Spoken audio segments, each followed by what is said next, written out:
Innovation and virtual care is a thing that takes us to that last mile of improving the health of all South Africans.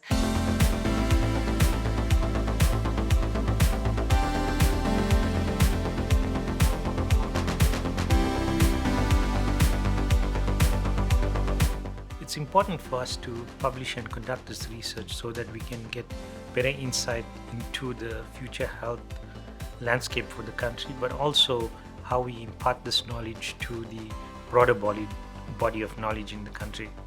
I think there's lots to learn and lots to benefit from.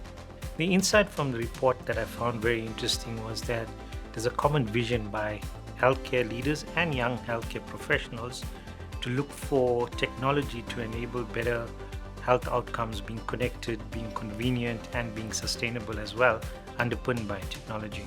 We will use the findings from the research to help us in the way we do our R&D, but also it's a better way of understanding how our clinicians and customers work so that we can build better tools that can make the workflow, make the patient outcomes more effective.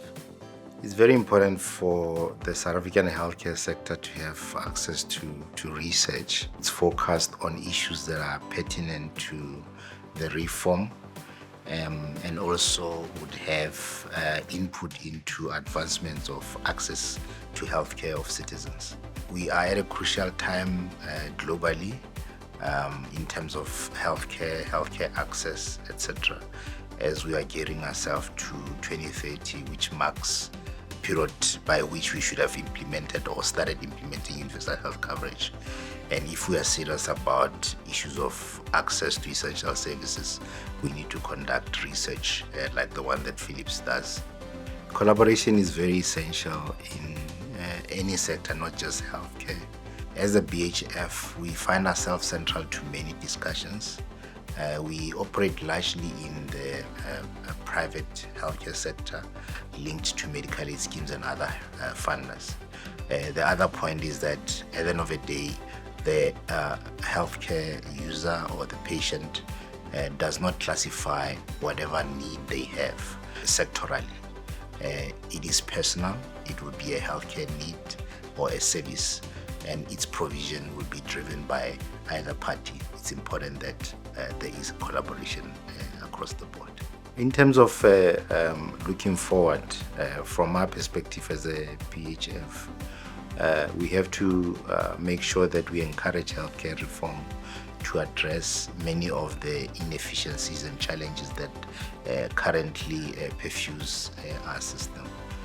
People want access to healthcare which is of high quality. So it's important that we need to look at service provision, infrastructure issues, healthcare workforce.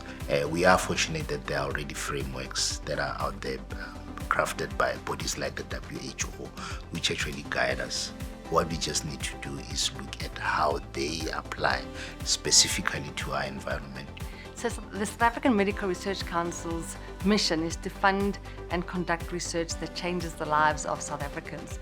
And so we really have decolonized health research. We take the 10 most common causes of mortality and try and find solutions from the cradle to the grave. So we're involved in everything from discovery right through to evaluating it and then taking it through to registration. So our job is to make sure that the citizens of this country are healthy, and we also work on making sure that we invest in the next generation scientists, because obviously we take a long view of health.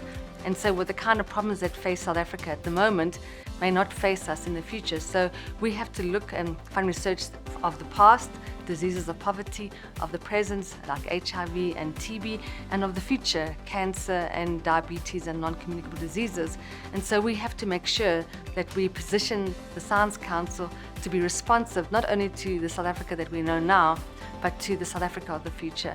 Virtual care is important in South Africa because it's the last mile in curing a disease. It's the last mile in controlling. So you need these innovations to deliver that last mile. So I'm very inspired that people see this, because in fact that's the way we have to do it.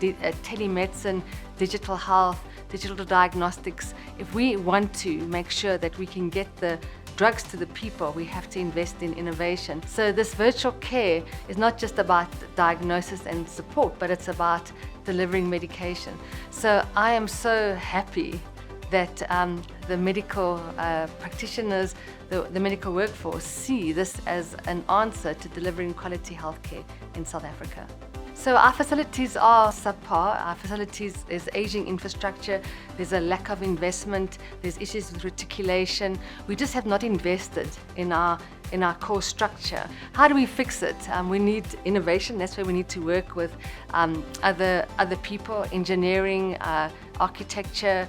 How do we bring green innovation into building? How do we revitalize a building without having to invest lots of money into it? What is the leapfrog technology we can do to augment these structures without it costing an arm and a leg?